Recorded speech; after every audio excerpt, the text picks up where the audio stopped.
Hello students, welcome back to math classes.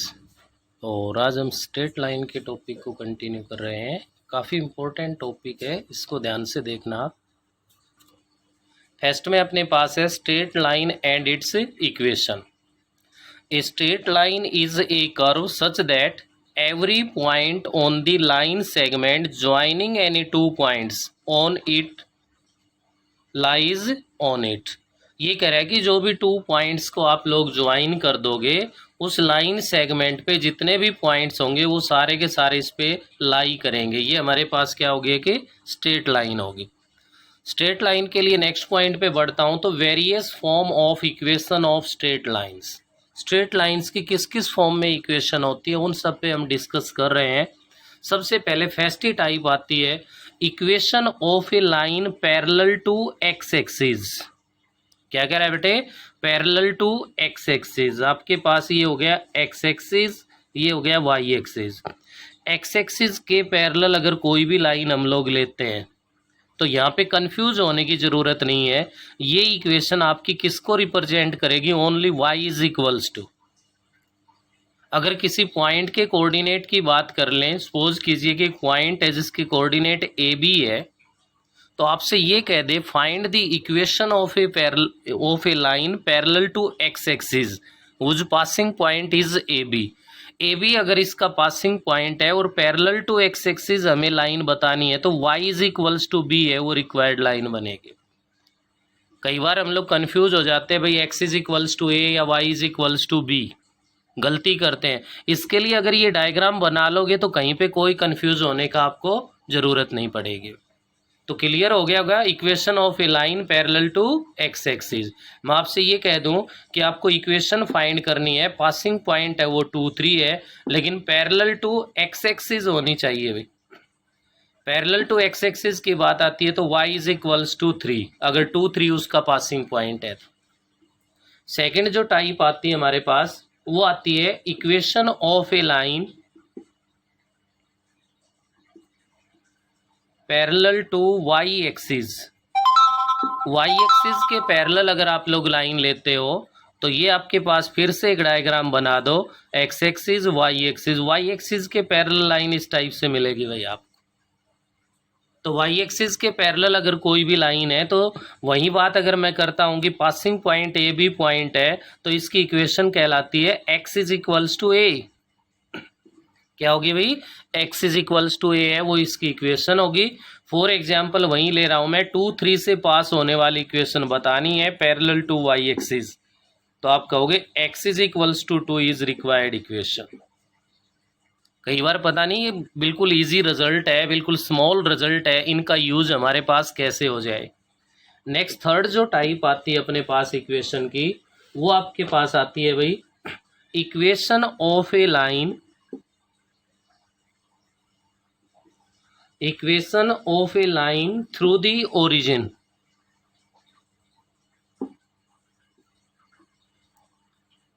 Origin से पास होने वाली लाइन की इक्वेशन अगर आपसे कोई फाइंड करवाता है तो वो होती है बेटे हमारे पास y is equals to M X. अब m क्या होगा यहाँ पे? Where m is the slope of a line. Line की जो स्लोप होगी वो हमारे पास क्या होगी? m होगी। तो ऐसे कोई भी इक्वेशन अगर फाइंड करवाएगा आपसे, या तो स्लोप गिवन मिलेगी या एक्स एक्सिस के साथ पॉजिटिव डायरेक्शन में बना हुआ एंगल मिलेगा, जिसको आप लोगों के पास सपोज कीजिए ऐसे कोई भी एक लाइन है आपके पास और ये कह रहा है ओरिजिन से पास होने वाली लाइन, सॉरी ओरिजिन से पास होने वाली लाइन, तो पॉजिटिव डायरेक्शन में ये एंगल अगर थीटा आपके पास गिवन है तो स्लोप क्या बन जाती है? m is equals to tan theta. तो स्लोप अगर आपके पास गिवन हो और ये कहते find the equation of a line passing through the origin, तो y is equals to M X, M की जगह पे स्लोप की वैल्यू पुट कर दो, वो रिक्वायर्ड इक्वेशन आ जाए। ये थी अपने पास इसकी टाइप नंबर थर्ड। नेक्स्ट मैं फोर्थ टाइप की तरफ चलता हूँ। मैं फोर्थ जो टाइप आपके पास वो आती है स्लोप इंटरसेप्ट फॉर्म। स्लोप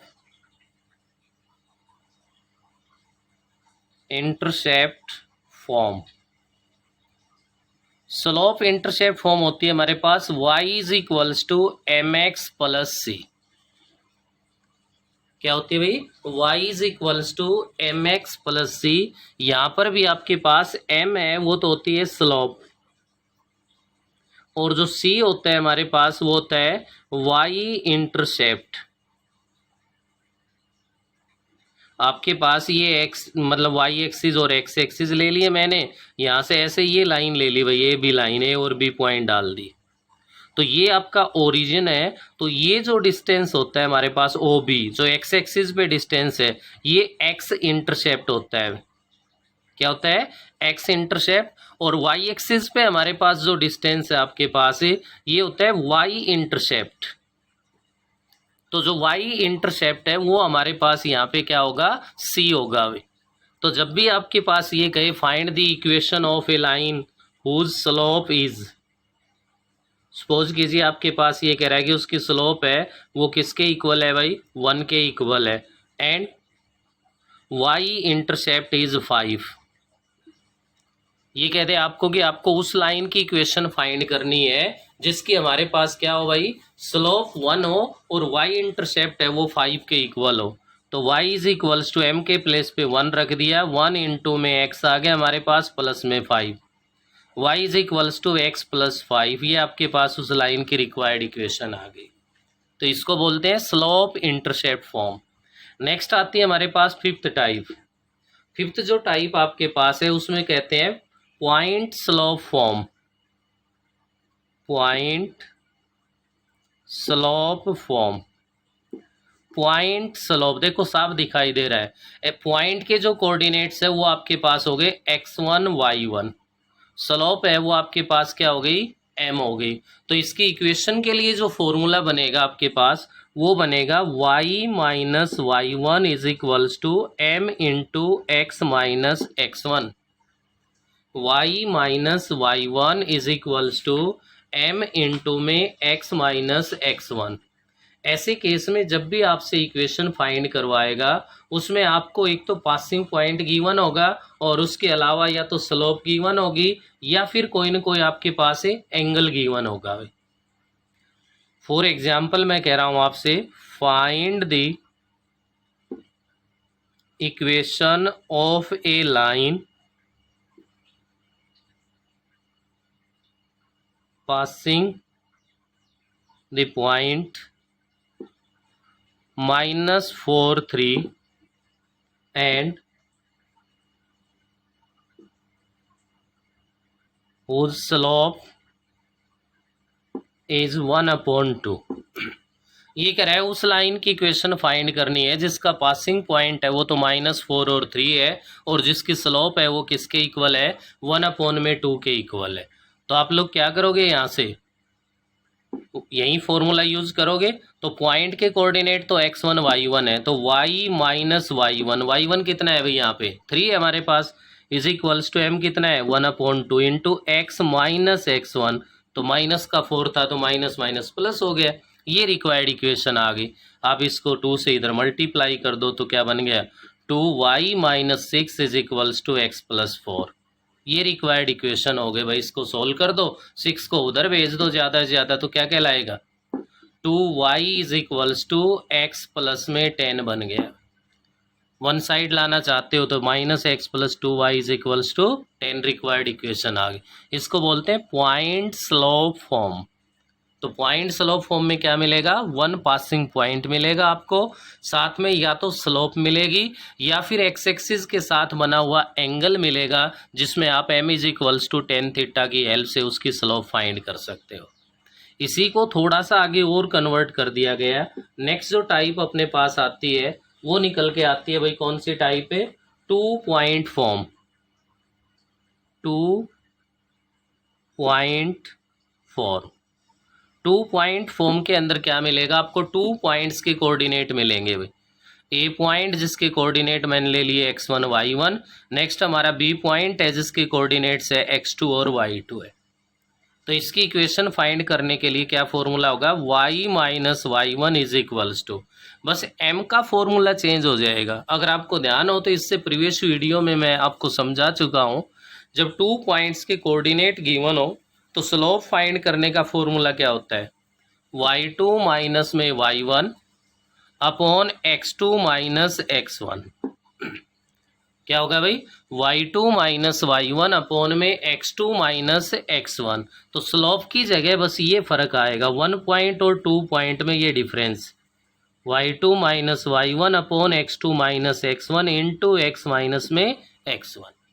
तो ये लाइन की सिक्स्थ टाइप आ गई, क्या हो गई, 2 पॉइंट फॉर्म। वो पॉइंट स्लोप थी जिसमें 1 पॉइंट और स्लोप मिलेगी, इसमें 2 पॉइंट्स के कोऑर्डिनेट मिलेंगे और आपको इक्वेशन फाइंड करनी है।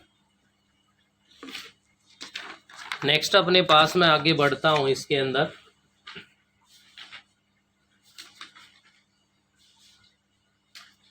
ये थी भाई अपने पास सिक्स्थ टाइप, और उसके बाद अपने पास सेवंथ जो टाइप आती है वो आती है इंटरसेप्ट फॉर्म। लाइन की इक्वेशन की जो 7 टाइप आएगी वो आएगी आपके पास इंटरसेप्ट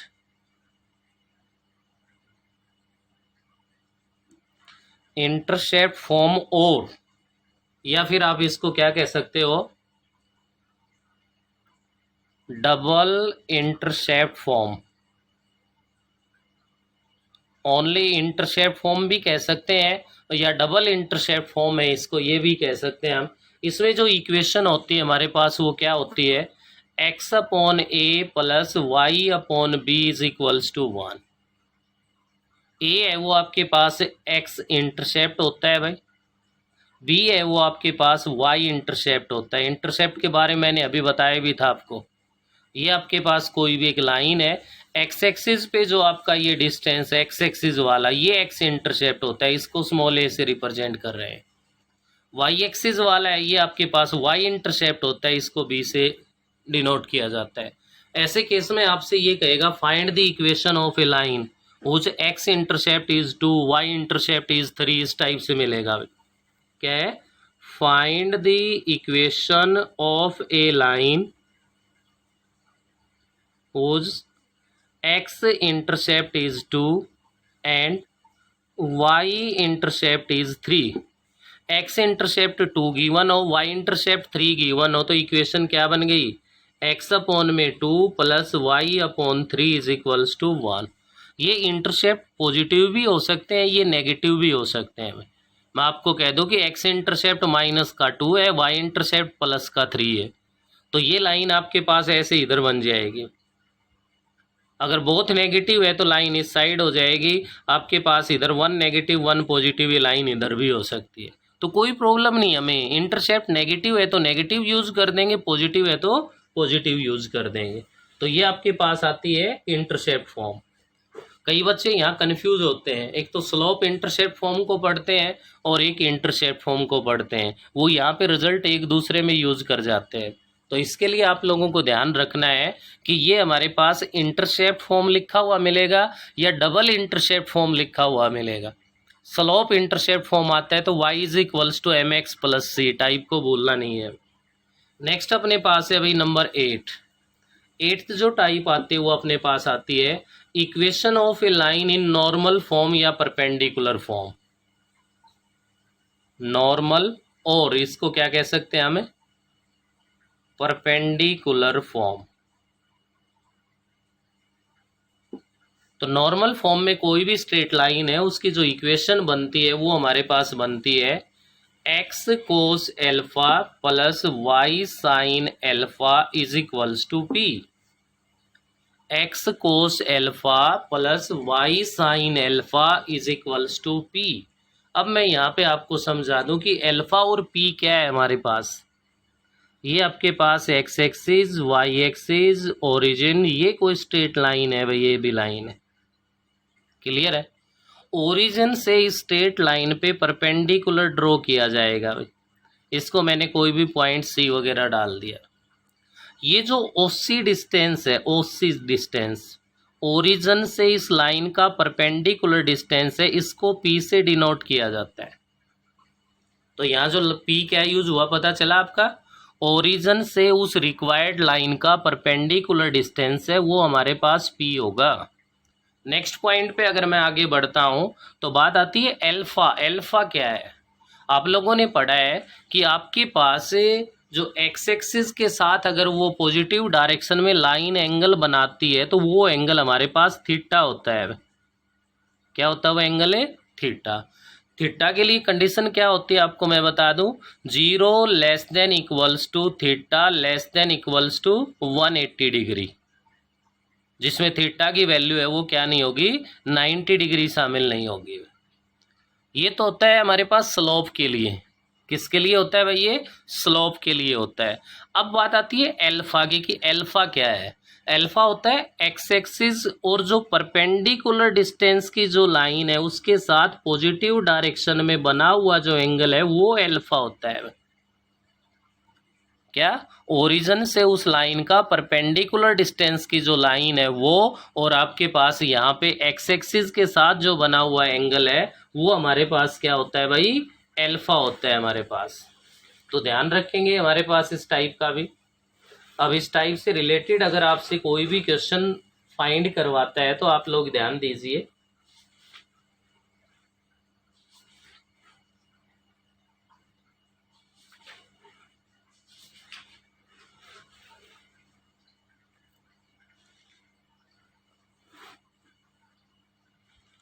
देखिए इस टाइप से मैं एक एग्जांपल ले रहा हूं यहाँ पे।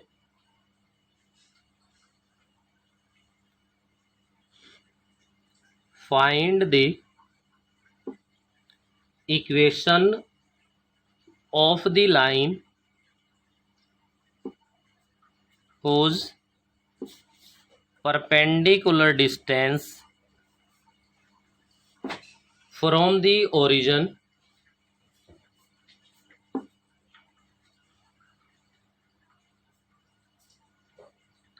is 4 units।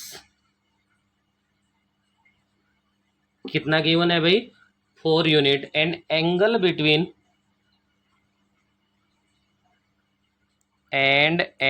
Between x axis and the perpendicular. X axis और परपेंडिकुलर के बीच में जो एंगल गिवन है वो आपके पास 15 डिग्री गिवन है। Find the equation of a line whose perpendicular distance from the origin is 4 unit. Origin से जो परपेंडिकुलर डिस्टेंस है ये आपका p है, तो p की वैल्यू 4 है आपके पास। नेक्स्ट आपसे ये कह रहा है इसके अंदर कि एक्स एक्सिस का और जो ये परपेंडिकुलर का एंगल है वो 15 degree. It means alpha 15 degree है, ना कि थीटा। जब पी की और एल्फा की वैल्यू है तो इक्वेशन फाइंड करने के लिए और टाइप तो यूज ही नहीं हो सकती हमारे पास। कौन सी टाइप यूज होगी? नॉर्मल फॉर्म यूज होगी। नॉर्मल फॉर्म है क्या? X cos alpha plus y sine alpha. तो x cos alpha cos 15 degree plus y sine alpha sine 15 degree is equals to 4। ये आपके पास उस स्ट्रेट लाइन की रिक्वायर्ड इक्वेशन आ गई। हाँ, ऑब्जेक्टिव क्वेश्चन है। अगर इस फॉर्म में आंसर गिवन है तो राइट है। अगर आंसर आपका इस फॉर्म में ना होते हुए यहाँ पे अगर कुछ वैल्यूज यूज हो रही है तो आप लोग यहाँ से वैल्यू भी फाइंड कर सकते हो भाई। कोस 15 डिग्री, इसके लिए ट्रिग्नोमेट्री की हेल्प की जरूरत पड़ेगी। या तो आप इसको 60 माइनस में 45 की फॉर्म में लिखोगे। क्या लिखोगे बेटे इसको? या तो आप लोग इसको 60 माइनस में 45 की फॉर्म में लिखोगे, या फिर आपको 45 माइनस 30 की फॉर्म में इसको आप लोग लिखोगे। तो कोस ए माइनस बी का फॉर्मूला याद होगा आपको। कोस ए इंटू कोस बी प्लस में हमारे पास आ जाएगा साइन ए इंटू में साइन बी। इनकी वैल्यूज है वो आप पुट कर दो, यहाँ से जो रिजल्ट आएगा वो कोस 15 डिग्री हो गया। ऐसे ही हमारे पास हम फाइंड करेंगे तो साइन 15 डिग्री की जो वैल्यू है वो फाइंड कर सकते हैं।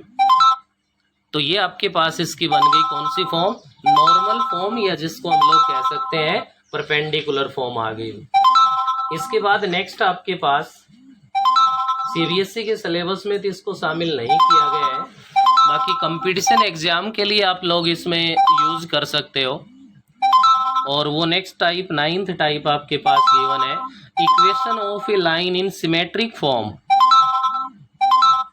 कौन सी फॉर्म भाई? सिमेट्रिक फॉर्म, और जिसको हम लोग क्या कह सकते हैं? Parametric form. Parametric form. Symmetric form, या फिर हम इसको क्या कह सकते हैं भाई, पैरामेट्रिक फॉर्म। तो यहाँ इसके अकॉर्डिंग अगर इस पे मैं आगे बढ़ता हूँ तो इसके लिए अपना जो फॉर्मूला बनता है आपके पास, वो बनता है बेटे x माइनस x1 अपॉन में cos theta is equals to y minus y1 upon में sine theta is equals to r. ये हमारे पास सिमेट्रिक फॉर्म या पैरामेट्रिक फॉर्म बोलते हैं, जो सीबीएसई के पॉइंट के लिए तो इम्पोर्टेंट नहीं है, लेकिन कंपटीशन एग्जाम के लिए फिर भी आप इसको भी याद रखे, कोई आपसे सिमेट्रिक फॉर्म में फाइंड करवा ले। x1 y1 तो वही उस लाइन के पासिंग पॉइंट के कोऑर्डिनेट है। थीटा यहाँ पे जो यूज हो रहा है वो लाइन का और एक्स एक्सिस का पॉजिटिव डायरेक्शन में बना हुआ एंगल है, ना कि परपेंडिकुलर डिस्टेंस के साथ बना हुआ एंगल। तो लाइन की जितनी भी स्ट्रेट लाइन की जो फाइंड करने की जो इक्वेशंस है, वो मैंने सारी की सारी जो टाइप है वो आप लोगों को यहाँ पे बता दी है। आप इनमें से किसी भी टाइप की इक्वेशन का अपनी बुक लेके वहाँ से उस टाइप के जो भी क्वेश्चंस हैं उनको लेके आप लोग रिवाइज कर सकते हो, प्रैक्टिस कर सकते हो। कहीं भी किसी प्रकार की अगर कोई भी प्रॉब्लम आती है तो उस पर आप लोग डिस्कस कर सकते हो। नेक्स्ट हमारे पास पॉइंट आता है इसका, general equation of a straight line. General equation of a straight line, straight line की जनरल इक्वेशन। जनरल इक्वेशन आपके पास होती है बेटे a x plus b y plus c is equals to 0। ये आपके पास बन गई general equation of a line. तो general equation of a line आने के बाद यहाँ से आप लोग इसके अंदर ध्यान देंगे, हम इसको रिड्यूस कर सकते हैं। क्या कर सकते हैं बेटा, रिड्यूस कर सकते हैं हम। हो सकता है कि आपको किसी लाइन को रिड्यूस करवा ले, या लाइन की इक्वेशन गिवन हो और लाइन की इक्वेशन से आपको स्लोप फाइंड करनी हो। तो रिड्यूस करने के लिए सबसे पहले ध्यान दीजिए, फर्स्ट जो टाइप आती है हमारे पास वो आती है reduction to slope intercept form. याद होगी ना slope intercept form. Slope intercept form हमारे पास है भाई y is equals to M x plus c. ये स्लोप इंटरसेप्ट फॉर्म होती है, y is equals to M x plus c. तो सिंपल सा फंडा है, यहाँ पे करना क्या है, हमें y को ओनली लेफ्ट में रखना है, बाकी सब कुछ राइट में भेज दो भाई। तो यहाँ से देखिए y की टर्म को रखोगे तो b y is equals to minus a x minus c. हमें तो ओनली y को रखना है भाई, तो minus a upon b into x minus c upon में बी। ये आपके पास क्या बन गई, स्लोप इंटरसेप्ट फॉर्म हो गई। अगर यहाँ से इसको कंपेयर किया जाए, कोई भी आपसे स्लोप फाइंड करवा ले, तो यहाँ स्लोप बनी माइनस ए अपॉन बी। क्या बनी भाई, स्लोप बनी माइनस ए अपॉन बी। अगर यहाँ से कोई आपसे y इंटरसेप्ट फाइंड करवाए तो y इंटरसेप्ट बन गया माइनस सी अपॉन में बी। मैं आपके सामने ये कह दूं कि आपके पास इक्वेशन गिवन है बेटा 3x plus 5y plus 8 is equals to 0 है। कोई भी एक स्ट्रेट लाइन की इक्वेशन है, आपको इसको रिड्यूस करना है। किस फॉर्म में रिड्यूस करना है भाई, स्लोप इंटरसेप्ट फॉर्म में रिड्यूस करना है। तो स्लोप इंटरसेप्ट फॉर्म में आप इसको रिड्यूस करोगे तो 5y is equals to minus का 2x माइनस का 8, y is equals to minus 2 upon 5x minus 8 upon 5 बन गया। अब आपसे वो ये कह दे कि स्लोप और y इंटरसेप्ट फाइंड कीजिए, तो आप लोग यहाँ से बता सकते हो इसके अंदर कि स्लोप है वो तो बनेगी हमारे पास माइनस 2 अपॉन में 5, और यहाँ से आपका y इंटरसेप्ट जिसको हम लोग c से लिखते हैं माइनस 8 अपॉन 5 हो जाएगा। ये जरूरी नहीं है कि ये स्लोप ऑलवेज नेगेटिव आएगी, ये सी नेगेटिव आएगा। ये तो डिपेंड करता है कि हमारे पास इसमें x और y के हमारे जो कोफिशिएंट है वो कैसे है, इन पे डिपेंड करता है। तो यहाँ से स्लोप है वो आपके पास आ गई माइनस 2 अपॉन 5, और y इंटरसेप्ट है वो आ गया माइनस 8 अपॉन में 5। तो ये तो आ गई भाई क्या, किसी भी जनरल इक्वेशन को स्लोप इंटरसेप्ट फॉर्म में रिड्यूस करना। क्लियर है। नेक्स्ट हमारे पास आता है reduction to the intercept form. Second जो टाइप आएगी वो आएगी reduction to the intercept form, intercept form में रिडक्शन करना। तो आपके पास कोई भी इक्वेशन है, वो क्या फॉर्म थी अभी आपने देखी थी, a x plus b y plus c is equals to 0 है भाई। अब इंटरसेप्ट फॉर्म लिखा हुआ है, स्लोप इंटरसेप्ट नहीं भाई। तो इंटरसेप्ट फॉर्म क्या होती है, x upon A plus Y upon B is equals to 1 होता है। तो सबसे पहले आपका जो फर्स्ट कार्य होगा वो क्या होगा, कांस्टेंट टर्म को राइट हैंड साइड में ले जाना है भाई। क्लियर है, राइट हैंड साइड में प्लस का 1 होना चाहिए। प्लस का 1 कब आएगा, जब dividing both side by minus c, minus c से डिवाइड कर दोगे तो a x upon minus c plus b y upon minus c is equals to 1। हमने राइट की कंडीशन को तो फॉलो कर लिया। अब हमारे पास कह रहा है एक्स अपॉन ए प्लस वाई अपॉन बी है भाई। तो क्लियर है कि ऊपर एक्स और वाई के कोफिशिएंट भी तो ओनली 1 में होने चाहिए, डिवाइड में चाहे कुछ भी हो। तो इस ए को डिवाइड में लाओगे तो फोर्थ पोजीशन पे आएगा, डिनोमिनेटर के डिवाइड में आएगा। तो एक्स अपॉन में माइनस का सी अपॉन ए बन गया प्लस वाई अपॉन में माइनस का सी अपॉन बी बन गया इज इक्वल्स टू 1 है। तो इसके अकॉर्डिंग हमारा एक्स इंटरसेप्ट तो ये माइनस सी अपॉन ए बन गया, वाई इंटरसेप्ट है माइनस सी अपॉन बी बन गया। तो कोई भी इक्वेशन लेके उस नॉर्मल, उस जनरल इक्वेशन को आप लोग किसमें, इंटरसेप्ट फॉर्म में रिड्यूस कर सकते हो। नेक्स्ट जो फाइनल हमारे पास थर्ड जो टाइप आती है रिडक्शन की, वो आती है आपके पास कौन सी फॉर्म में भाई, reduction to the normal form. Third जो टाइप आपके पास है वो है बेटे reduction to the normal form. Normal form में रिडक्शन करना। नॉर्मल फॉर्म में रिडक्शन करेंगे तो हमारे पास यहाँ पे हमें क्या करना है, आप लोग ध्यान दे सकते हो कि आपकी general equation a x plus b y plus c is equals to 0 है, और नॉर्मल फॉर्म होती है x cos alpha plus y sine alpha is equals to p होती है। अब इस फॉर्म में यहाँ पे रिडक्शन के लिए हम लोग क्या कर सकते हैं, आप लोग इसके अंदर ध्यान देंगे। जब भी अगर ऐसा हमें करना हो तो करना क्या पड़ेगा भाई, इसके अंदर डिवाइडिंग बोथ साइड। सबसे पहला जो काम है वो तो आपका क्या होगा कि जो कांस्टेंट टर्म है उसको राइट हैंड साइड में ले जाना पड़ेगा। तो a x plus b y is equals to minus c, constant है वो पॉजिटिव होना चाहिए। पॉजिटिव होने के लिए इधर चाहे मल्टीप्लाई में हो, a x minus b y is equals to c. Clear है। नेक्स्ट हमें क्या करना पड़ेगा, dividing both sides by under root of coefficient of x का square plus coefficient of y का स्क्वायर। अब अपने क्वेश्चन के अंदर एक्स का कोफिशिएंट माइनस ए है, वाई का कोफिशिएंट माइनस बी है, इनका स्क्वायर कर दिया तो वो बन गया ए स्क्वायर प्लस में बी स्क्वायर। तो इसको क्या लिख सकते हो आप लोग, root of a square plus b square से डिवाइड कर दो। क्या बना, माइनस ए अपॉन में root a square plus b square into x plus minus b upon में root of a square plus b square into y is equals to 1 equals to c है भाई, c है तो सी upon में root of a square plus b square, ये इसकी normal form में reduce हो जाएगी। अब नॉर्मल फॉर्म में रिड्यूस करने के लिए यहाँ पे देखिए मैं एक क्वेश्चन ले रहा हूँ आपके सामने, reduce the equation root 3x plus y plus 2 is equals to 0। Root 3x plus y plus 2 is equals to 0, ये एक इक्वेशन है, हमें इसको नॉर्मल फॉर्म में रिड्यूस करना है।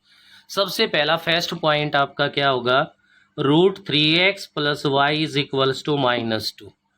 राइट हैंड साइड में पॉजिटिव होना चाहिए। क्यों होना चाहिए, क्योंकि राइट में नॉर्मल फॉर्म में ओरिजिन से लाइन का परपेंडिकुलर डिस्टेंस होता है, distance cannot be negative.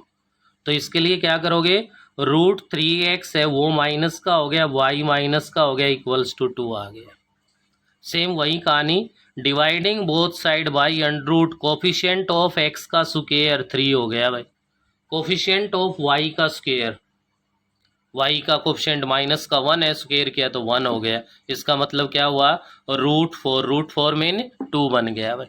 2 से बोथ साइड डिवाइड कर दो, क्या बना, minus root 3/2x minus 1/2y is equals to 1 बन गया। तो इसके अकॉर्डिंग क्या हुआ, इसको कंपेयर कर दो किससे भाई, x cos alpha plus y sine alpha is equals to p से कंपेयर कर दो। कंपेयर कर दिया तो क्या मिला हमें, कोस एल्फा तो माइनस का √3/2 आ गया, साइन एल्फा माइनस का 1/2 आ गया और पी की वैल्यू 1 आ गई। अगर ओरिजिन से परपेंडिकुलर डिस्टेंस तो फाइंड करवाता है तो हम कह देंगे 1 यूनिट है भाई। एल्फा अगर फाइंड करवाता है तो एल्फा तो अब टिग्नोमेट्री में जाना पड़ेगा भाई। कोस भी नेगेटिव साइन भी नेगेटिव, तो क्लियर है कि हम लोगों को थर्ड क्वाड्रेंट में पहुंचना पड़ेगा। कौन से में पहुंचना पड़ेगा, थर्ड क्वाड्रेंट में। थर्ड क्वाड्रेंट के अकॉर्डिंग आप लोग जानते हो cos alpha is equals to minus cos, cos में √3/2, √3/2 कोस में कहाँ होता है भाई, 30 डिग्री पे। एज ए थर्ड क्वाड्रेंट जब भी हमें लिखना है तो थर्ड क्वाड्रेंट के अकॉर्डिंग तो क्या लिखोगे आप, 180 प्लस थीटा लिखोगे, तो 180 प्लस 30, तो कोस 180 plus theta minus cos theta के इक्वल होता है। तो माइनस कोस थीटा को मैं कोस 180 प्लस थीटा लिख सकता हूँ।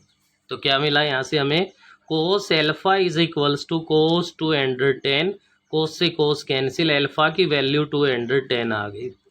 अब आप अपनी इस इक्वेशन को क्या लिख सकते हो, x cos 210 degree plus y sine 210 degree is equals to 1। ये आपके पास इसकी नॉर्मल फॉर्म आ गई। तो कोई भी जनरल इक्वेशन गिवन हो आप उसको नॉर्मल फॉर्म में कन्वर्ट कर सकते हो। तो ये था आपके पास रिडक्शन ऑफ इक्वेशंस। इक्वेशंस को रिडक्शन कैसे हम कर पाएंगे।